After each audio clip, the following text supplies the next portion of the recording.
got season 1, episode 1, part 2. And you're probably thinking, how is it part 2 if this is the first episode? Well, let me give you a recap on yesterday. Yesterday we got up at 4. We went and practiced. We went to the gym, all to realize that we did not have an external mic that worked well. So, all that audio was shit. Let's be real. It was kind of ass. And I thought for a second, I was like, maybe it's fine. And I was like, I'll use it. You know, we'll just get it started. You know, New Year's resolution, am I really going to fail on the first day? Yes. That was the truth. Because it would just not be worth it.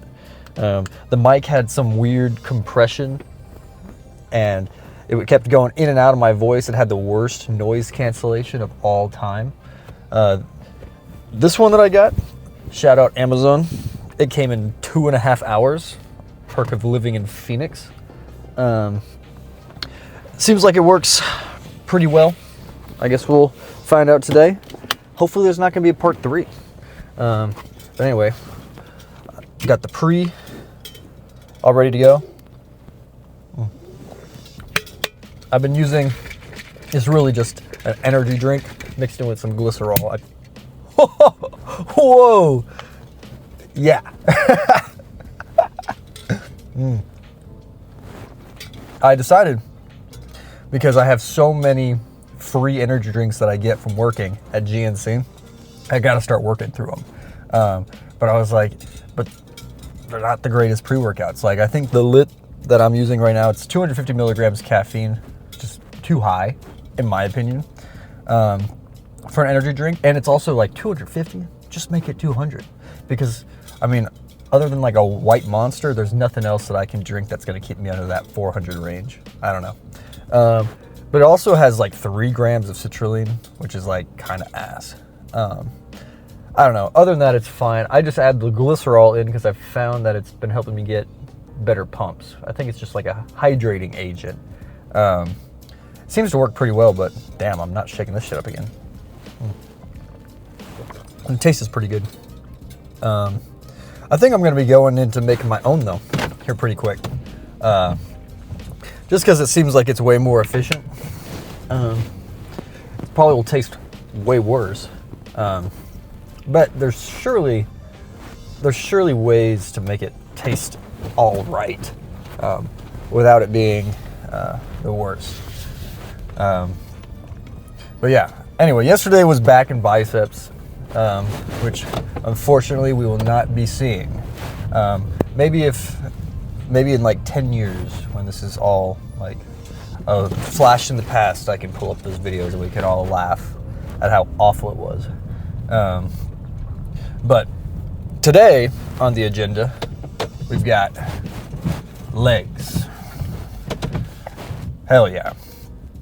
I'm excited to do legs because I've skipped legs for about 2 months. Don't tell anybody. And I know what you're thinking. You're like, this guy's just like everybody else. All he does is skip legs. No, I don't just skip legs. I swear. The problem is, hold on, I gotta roll my window down. It's too foggy. The problem is that every time I do legs, I get 100% fucking stronger in my legs, and they grow like fucking crazy. Which is fine, but now my legs are so disproportionately bigger and stronger than my chest that I had to pull a Mike Menser and just like do it once a month, you know? Because I don't see the point of being able to squat 405 when your bench is like 250, you know? Just does not seem like that's a good ratio of strength. So anyway, we're hitting legs today, and we're gonna be consistent with the legs. I'm done making excuses for it. It's just gonna have to happen. You know, I'm trying to get, you know, it's New Year's. I'm trying to get into a better habit of just enjoying every lift, and no matter what, just thinking of it as an opportunity to get bigger. And the nice thing about legs, and what a lot of people don't realize, is the most systemically fatiguing exercise you're going to have is going to be a squat.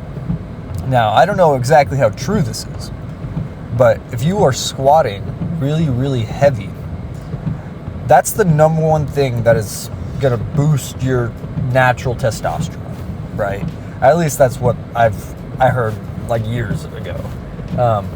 So theoretically, if you are squatting heavy consistently, then not only is it going to obviously grow your legs, but it's also going to aid in the growth of every other muscle group you're working out. Just because it has that boosting factor. But again, I don't know how true that is, but it's good enough. Whether it's true or not, it's enough to get me in the gym to do some heavy squats. And that's what we're going to do. Probably do some, I usually just go straight to warm-up squats. And then I follow that with some Romanian deadlifts. Thank God we're not using the footage from yesterday, because something I said was that I'm not like the biggest fan of like barbell rows. And the reason being is because I'm so inflexible, if inflexible is a word. And I think I'm sticking with RDLs, and I'm not going super heavy on the RDLs because I'm not convinced I'm taking myself through a good enough range of motion for it to be as effective as possible. So I kind of want to use it.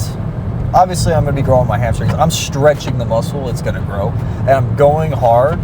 But one of my goals is just to, maybe pause for a couple seconds at the bottom, just to give my muscles a little time to relax, a little time to get a little bit more flexible. So that way, when I'm doing things like barbell rows, one, my lower back is a lot stronger, and I've also got the flexibility to actually bend over far enough to where I can stretch my back, and I can target muscles that aren't my traps. That would be really nice. But yeah, after RDLs, we're going to hop over to just like quad extensions, and then seated hamstring curl, hip adductor and abductor. I try not to skip those because I feel like they help with my squat. And then we'll do some calves. Cardio-wise, I did this yesterday, but again, I didn't record it because, why would I? I've just been running, and I know people are going to freak out about, you can't bodybuild and run. And I think there's a little bit of truth to that, depending on obviously how far you're running. But the thing I'm doing for New Year's is just, I'm running the date. And it's kind of, I like gimmicky stuff like that. I'm running the date. So, for example, yesterday was January 1st. So I ran 1.01 miles. Yeah, that's not going to kill anybody. However, about halfway through the year, when we're running like 6 miles a day, that might be where I have to call it. Because, there's just no way you're putting on, there's no way you can eat in a calorie surplus with that kind of running every day, with that kind of weekly mileage. It just does not work. But until then, it's kind of going to be what I do for cardio. I walk a ton anyway, so the reason I'm bringing up cardio is just because we're starting the cut. We started it yesterday, but we're continuing it today. And I think walking is honestly the best thing for you. If you're not walking 10,000 steps on the cut, you're probably just wasting like a lot of energy doing cardio in other forms, like running. That being said, get your 10,000 steps in, because it's easy. It's not going to affect your leg days. You know, today's legs. So I'm going to see how that running affect me. Honestly, if it's going to make my lifts worse, I'm just not going to do it. But try to stick to walking best you can, because you can walk every day. You know, like I know I love the Will Tennyson video of him walking like 100,000 steps. That I wouldn't recommend. Yeah, it's fun to watch for sure, but I think he talked about how it kind of fucked him up, like, for a long time. So don't do that. You know, it's 10,000, 20,000, you're probably good. Once you get to like the 30,000 step range, like, you're gonna feel it. You're gonna be like, God damn, this is actually harder than I thought. At that point, I'm like, that's when you're gonna start fatiguing yourself, and that's what the whole purpose of walking is, to not fatigue yourself. So anyway, legs, I'll see you guys in the gym.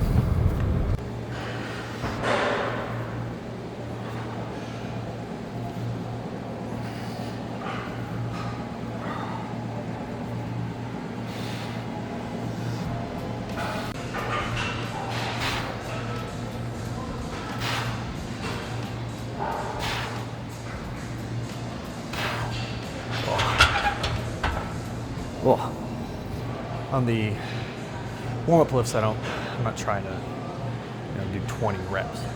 I'm trying to save my energy for when I'm actually lifting the heavy shit.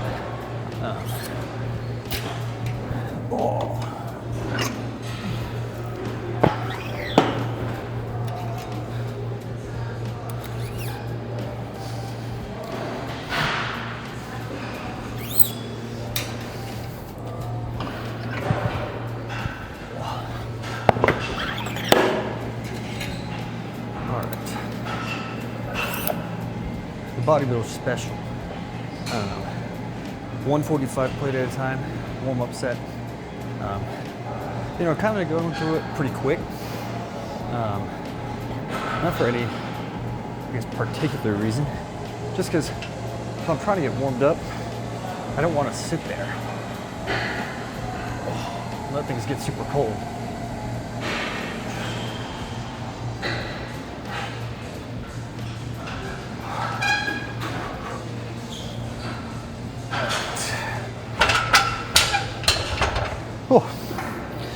With that being said, before I started lifting this, I did a little bit of quad extension, a little bit of hamstring curls, just to get warmed up. Plus this, again, I haven't done legs, and seriously, in quite some time. So it's gonna be a new experience for both of us. Say, fuck. It's right here. Stay. All right.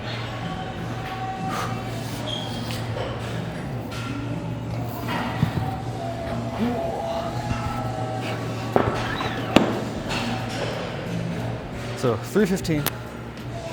I actually don't know how well it's gonna move, because I did go for that run yesterday, but it was only a mile, and I feel like if David Goggins can do it, then I can do it, right? I know he's probably kind of a touchy subject for some people, but maybe not for the people who are watching these videos. All right, belt's coming on, because I'm gonna need it.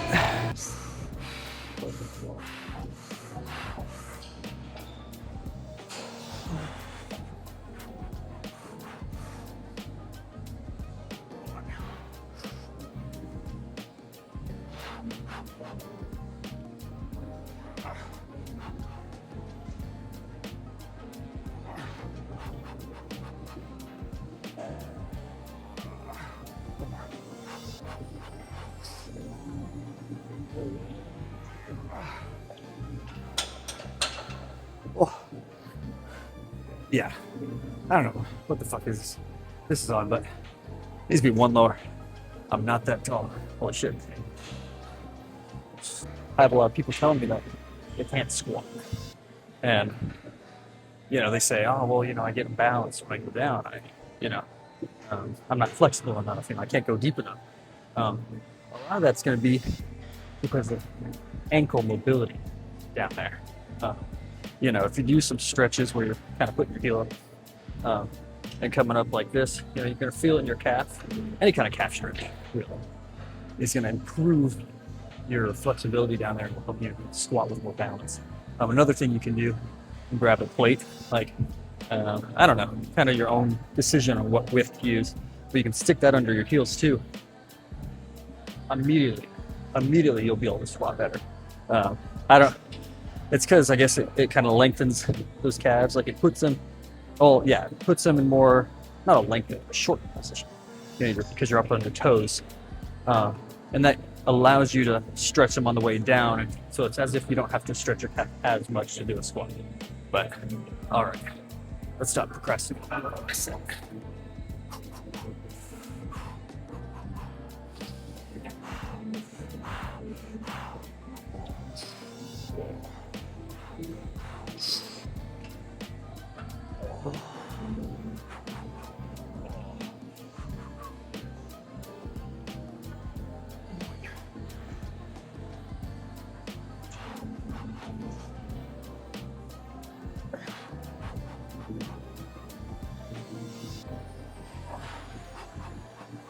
2 more.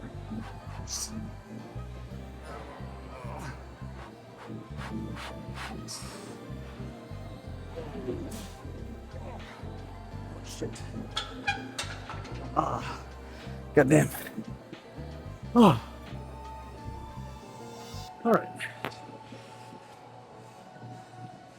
Exercise that needs no introduction, because I already introduced it. We're gonna do some RDLs. If you guys somehow ever see the back day I did yesterday, which will hopefully be not too much a thing that happens, it's about as much as I was rowing. So the idea here is going to be to get down into a good stretch and see if I can hold it for a second, because obviously I can RDL this. This isn't that heavy, but my goal isn't to go crazy here. I'll go crazy on the curls for sure, but I'm going to work it hard, but I don't expect most of my growth to come from this as it gets. The idea is that hopefully someday it will, but you can't do that if you're only going super low. Maybe I'll watch this back and I'll be like, shit, I'm not like a friend, whatever. Maybe I'll watch this back and decide it's pretty good. I might have to take the sweatpants off because I don't know if I'll be able to see.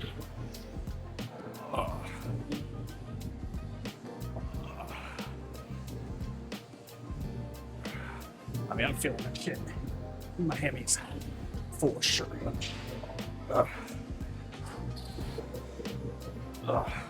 Yeah, I don't know. That was like RIR 100, but damn, I am feeling that shit. Let's see.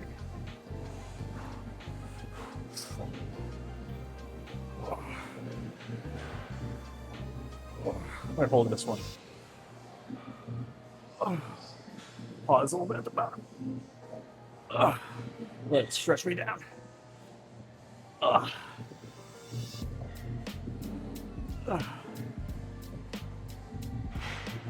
my gosh. Yeah. Maybe it's just because I'm getting warmed up, but I feel myself going a little bit lower each time. That's kind of nice. I'm gonna move this around. All right. Let's see about this. I went ahead and added 45, 25 each side. Just because I felt a little light. Felt like I could probably be doing just a tiny bit more. All right, here we go.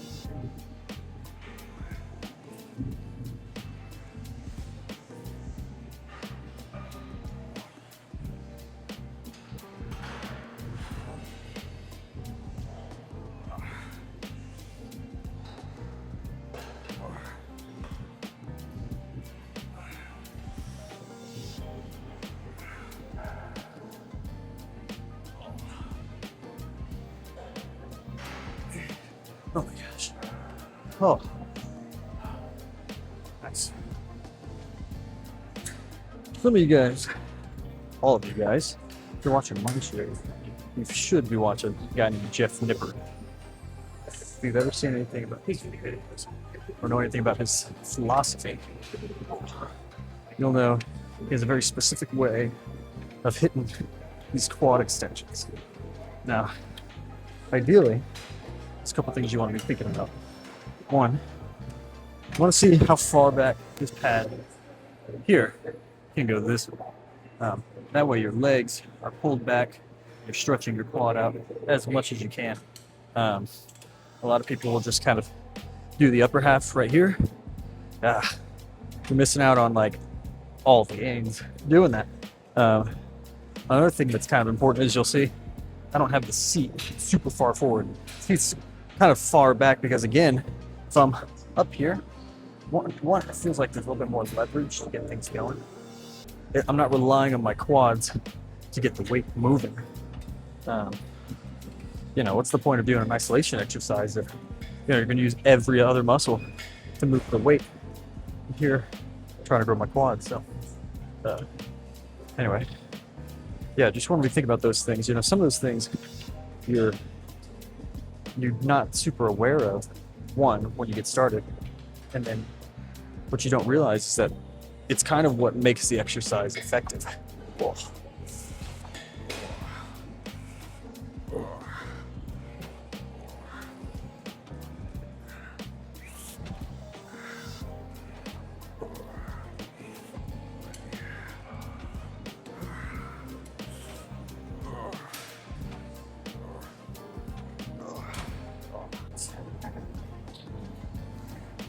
Let's see.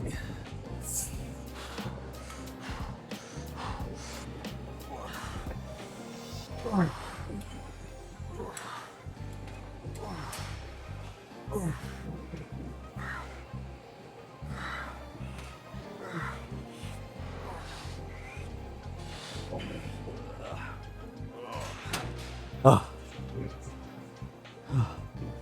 Damn. Oh. Another thing too that I notice people doing is you'll see guys who are smaller than me by a long shot. I mean, there's nothing wrong with being, not super muscular. But the thing is sometimes I see those kind of guys, they're doing like one leg at a time. And, maybe if you have like a huge muscle imbalance, that's something you need to do, like maybe one leg is doing 6 reps, the other leg's doing like 10, go for some single leg work. But the problem is if you're doing that and you don't really have the muscle imbalance problem and you're not doing the full stack, then you're probably just wasting your time. You kind of just want to do both legs at the same time. You're just going to save time. There's not really a huge benefit to doing a single leg, again, unless you're doing the whole stack and you got nowhere to go. Then you do single leg, you lower the weight. That way you can progressively overload even after you've hit the whole stack. I'm not even close to the stack. I might not even ever get to being able to do the whole stack. That's the goal. But sure as hell, I'm not doing any single leg work. All right.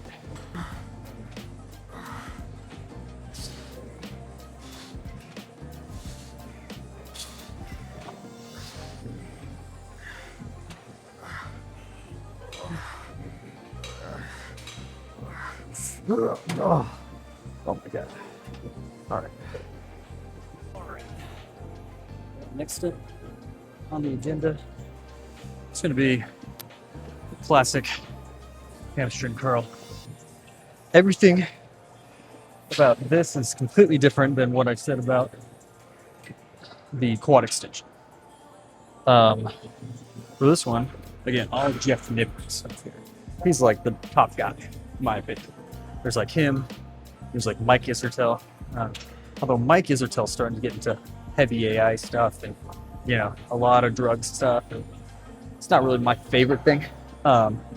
Still recommend watching him. I think he's a smart guy. I know he kind of went through a bunch of shit with me. his like, what you call it, your dissertation. Yeah, people were like dogging him for that. I'm like, bruh, as somebody who's about to graduate from grad school, we're not smart. We're not smart, okay? Like, cut the man some slack. I bet he's learned more out of school than he did in school. So, I don't think that's a good reason to not watch him.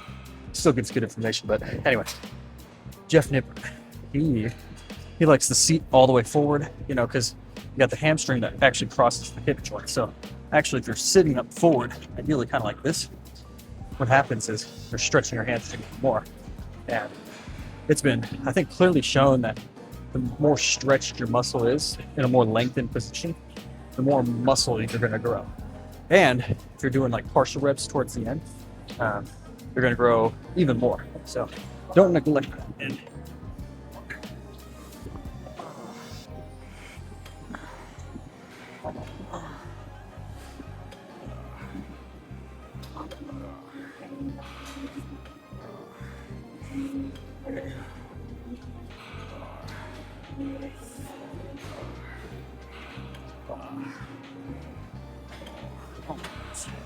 all right. I usually wait till I approach failure towards maybe like the last set. I mean, I'm approaching failure, but I'm not hit failure. I'm not going until I absolutely can't do any more on the first like set, maybe the last 2 sets. I'll go like completely crazy. But I also haven't done this consistently in a long time, so I'm kind of getting back into it. Yeah, I'll probably do a couple more sets of this, and then I will talk to you guys again maybe after the workout. I don't think you guys need that. Watch me do hip adductor. I'm not trying to get memed on, you know. So yeah, I'll see you guys after. Check this out. I'm gonna hit this button right here, and it turns green. I think that means it's a noise cancellation. Or at least that is what I learned from a YouTube video I watched seconds before I bought these. Yeah, it was a pretty solid lift for, I don't want to say my first day back, because I've done legs like periodically, and you know, but not consistently enough to make any progress. That's why I can like put 315 on the bar and do like 7-8 reps ish. It's just because I do it enough to like maintain it. I'm not just skipping leg day, you know. I'm just trying to focus more on like the muscles I think are the weakest, you know. Like I got up to a 405 squat, you know, and I hit that and I was just like, man, I could squat 405, but I can't bench 225 for more than like 5 reps. There's a problem there, you know. So then I kind of started spacing out my leg days a little bit more to focus on my upper body. But part of me is just thinking like, you know, am I doing that because I need to, you know, or is there a way I can train my chest harder, be a little bit more, you know, strict with my diet, make it a little bit more intentional to grow those muscles without having to sacrifice my leg gains. At that point, if I'm training my chest the same way that I always have, you know, just getting rid of the legs, I don't think that's going to really make a difference. You know, I need to be making sure I'm hitting my protein goals, you know, that I'm training pretty close, if not to failure, every time I hit my chest, that I'm progressively overloading, that I'm training in a rep range that's going to allow for hypertrophy to occur. I think all that is pretty important, and I think that's more important than, you know, the couple of studies that might be out there that show that if you don't train a muscle, then you're giving room for other muscles to grow more, which, I don't know, I haven't really seen that happen since I've been, you know, spacing out my leg training. What I will say, eating more definitely helped get my bench press up a little bit. You know, the reason I'm doing a cut now is just because I got to a point where I was like, all right, I think as Mike Isertel put it, I need more runway. I need more space to put on more weight, you know? So the goal is to train super hard, track things pretty consistently, make sure I'm hitting my protein goal, lose some fat, maintain as much muscle as I possibly can, if not grow a little bit. And then I'll have 20 extra pounds I can put on through a bulk, you know? I know it's like winter time, but here in Phoenix, it's fucking summer. It does not matter. So I don't really care about, you know, if I start a bulk in the middle of May, I don't care. I ain't going anywhere, you know? Like, I'm not trying to look good for any particular group of people. So, you know, a lot of people want to be shredded for the summertime, but it's not really something I really care too much about. But yeah, overall it was pretty solid today. Getting back into it, nothing really stands out as something that I really thought was important. I guess I'll say that you know, a lot of people, when they get back into something, they usually will go too hard. You know, if you take people who are doing their New Year's resolutions, some people will just go in and they're going to train as crazy hard as they possibly can their first day, and I commend that. I'm like, yeah, that's awesome. But you know, you have to be smart enough to realize that your body needs time to adapt to the movements, to the weights and stuff. So if you go too hard, you are setting yourself to get injured like that. I mean, and then you know, you're out of training for a couple weeks, you know, if not longer. You know, you got to pay to go, you know, get things checked up, and you know, a lot of people can't do that nowadays. So I'd say you're better off easing into it a little bit, building a consistent routine, than just going crazy the first day. I respect it, but it's just not something you need to do immediately. You can do it later. Go crazy later. Give yourself a couple weeks. I always have like a kind of a 2-week rule where I'll do something I give it 2 weeks. If it works, it's in. If it doesn't work, then it's out. You know, but 2 weeks is usually enough time for me to really feel if something's benefiting me or not. You know, that's kind of what I'm doing here with the vlog. You know, something I notice is like when I am recording my sets, I am more cognizant about doing things the right way. I find that I'm pushing myself, you know, just 5% harder than maybe I usually do. I know a lot of people will say, well, yeah, look at me, it's like half my head. A lot of people are going to say that, you know, oh, you should do the right things even when nobody's watching, you know. And I think that's true, especially with like, you know, doing the right thing, you know, not breaking the law. But, you know, also with weight training, that's kind of important too. You know, if you're only training hard when there are people watching you, or let's say you've got like a workout partner, if you are only training hard when that workout partner is there, maybe you think like, oh, well, you know, they're spotting me so I can train hard. Maybe if you're going to failure on bench, but, you know, overall, I think at all times you should be training hard. If you can't go to failure on bench, but you want to, but you're not going to because you don't have a workout partner, what I'm going to say to that is like, use the Smith machine. Go to failure on the Smith machine. You know, go to failure on something that you can. You know, if you really have that energy to go to failure, then do it. I don't think there's really actual obstacles that are stopping you from doing that. It's all going to be kind of mental. And, you know, again, you know, I'm recording myself, and, you know, I'm an advocate for that, but, or I should say I'm an advocate for training hard even when nobody's watching. But you should have this like self-motivation to do what you need to do at all times. Obviously that's not gonna be every day. It's not some like thing that you can just flip on, but I guess what I think about that is, you know, when I'm thinking about training harder when I'm recording my sets, it's not like anybody's watching this.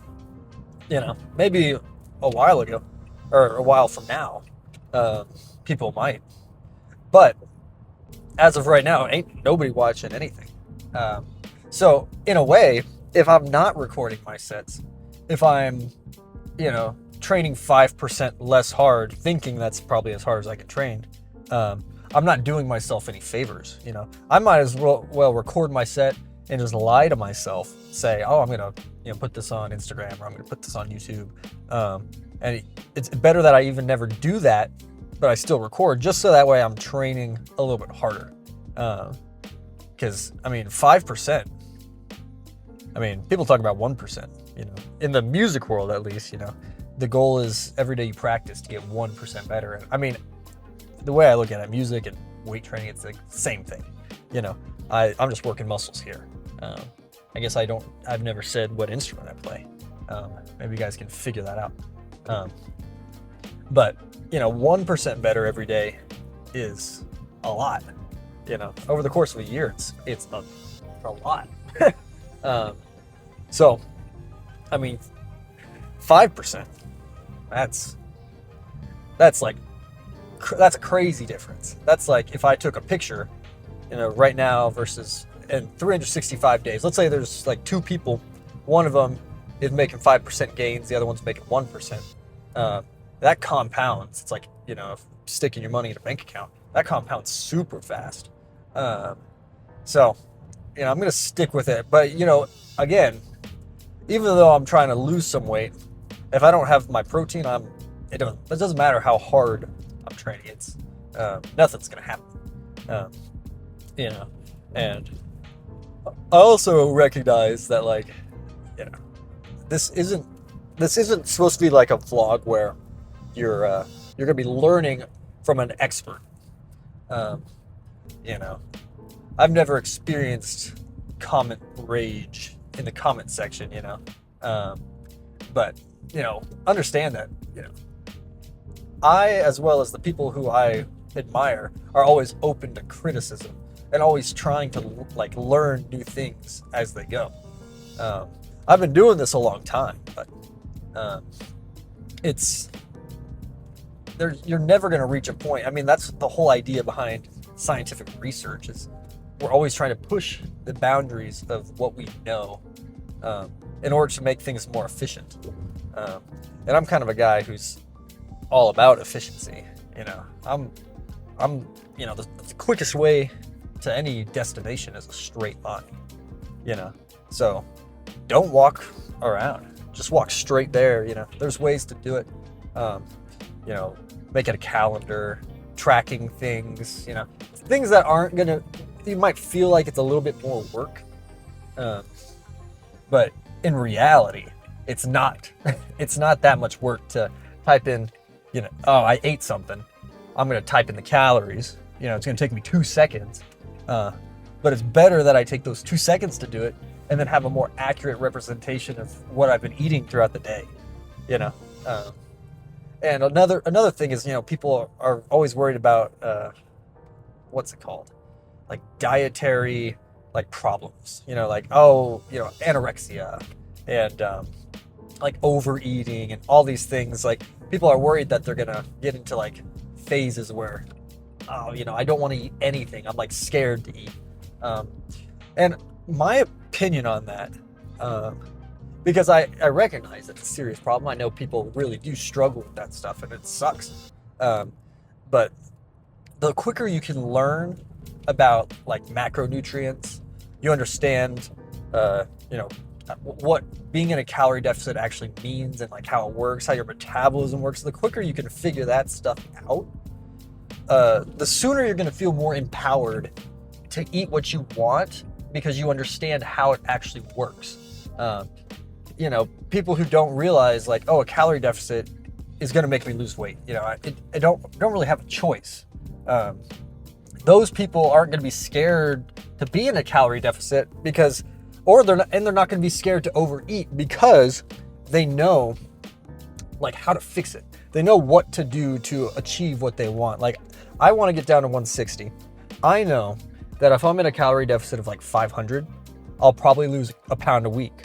But I also know that as I lose weight, my metabolism is going to become slower. So in order to keep losing weight, I'm going to have to continuously weigh myself. I'm going to have to continuously lower the calories a little bit to keep that progress going. I had somebody the other day who was telling me that he lost 50 pounds, which, I mean, that's crazy. 50 pounds is no joke. You know, I struggle sometimes to just keep myself consistent for like 10. So 50 pounds is pretty good, but what he said was when he got down to 50 pounds, not down to 50 pounds, when he lost 50 pounds, he stopped losing weight. He plateaued. And that's a very common problem. And it's because people will eat the same things every day. They'll lose weight and they think, oh, I just got to keep doing this forever. And the problem is, you know, 50 pounds, once you lose 50 pounds, that's 50 pounds that your body isn't having to, you know, pump blood to. It's 50 pounds that your body's not having to like supply with nutrition. So what that means is all of a sudden your metabolic rate, like the calories you just burn, your BMR, I think is what it's called, is it's gonna start lowering because again, like your body just sitting doing nothing is gonna be burning less calories.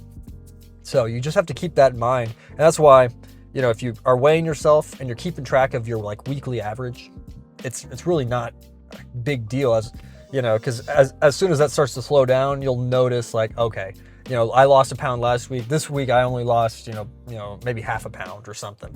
I need to start lowering my calories. I'll lower my calories, you know, 200 or something, by 200, and we'll see what that does. Maybe it works, you know, maybe you need to go a little bit more, or maybe that was too much, you know. But if you're tracking things, you're actually empowering yourself to know more about everything, you know. Don't be afraid to track. Don't be afraid to weigh yourself, you know, because, you know, like people, again, will get in their heads and, you know, they'll step on the scale, you know, like I didn't lose as much as I thought I would, or maybe I gained a little bit. But again, the more you learn about dieting, like real stuff, not like fads and trends, the more you really learn about diet, your diet, the more you're going to be empowered. You know, if you step on the scale and you weigh a little bit more, you know, instead of thinking like, wow, I got fatter, or wow, I'm failing, you're thinking, what did I have the night before? Oh, you know, I drank a lot of water. Maybe my water weight's up. Or man, I overate my calories a little bit. Like I shouldn't expect to have lost weight. You know, it's okay. I'll try to stick to my diet a little bit better today, and I know it's going to go down because that's just how thermogenics work.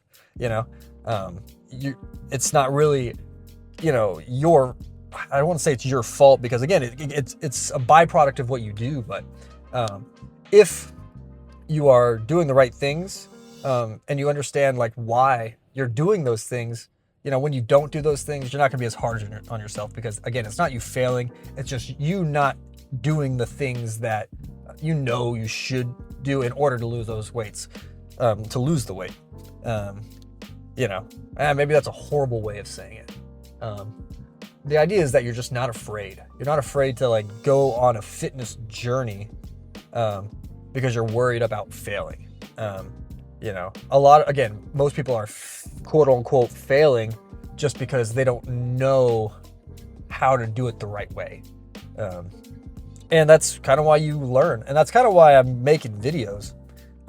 There's plenty of people you can watch, you know, but what I like is like, I'm probably 18-19% body fat right now. I am not shredded.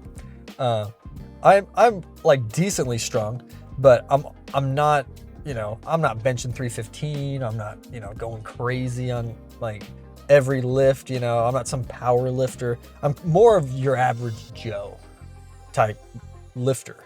And not that that's like super relatable to everybody. You know, some people like aren't even in the gym. But ideally this becomes a series where you kind of see somebody who's, you know, not on steroids, who's not 6'3", you know. I'm 6'8". No, I'm just kidding. I'm over here probably 5 foot. I'll say 5'6.5". How about that? But what we're trying to do with this video series, I say we, you know, maybe someday it will be we. What I'm trying to do is just, you know, track some progress over time and kind of explain step by step why things are working, why things aren't working. And maybe if you're one of those people who, you know, you're afraid to step on the scale, or you're afraid to eat certain foods because, you know, you've heard, oh, sugar is bad for you, or, you know, all these things. what we're gonna talk about is just, you know, how to kind of get over that. Because you don't really get over it, you just learn more. You understand science a little bit better, and then from there, you know what to do based off of scientific principles. It kind of takes the pressure off, you know, like, I gained weight. It's simply because I ate too many calories. You know, scientifically, I'm going to gain weight. It's not that my metabolism's broken. Oh no. You know, now I can't ever lose weight again. It's never that. You know, it doesn't necessarily have anything to like, yeah, you know what? We're going to get more into this, I think, as we do it. I'm parked. I'm ready to go. So yeah, maybe tonight I show you guys the stray cats that are hanging out outside of my apartment. There was some nice graffiti in the gym parking lot today. Yeah, maybe there will be like a short cameo of some cats later. We'll see. Yeah, but anyway, yeah, I guess I'll catch you guys tomorrow for chest.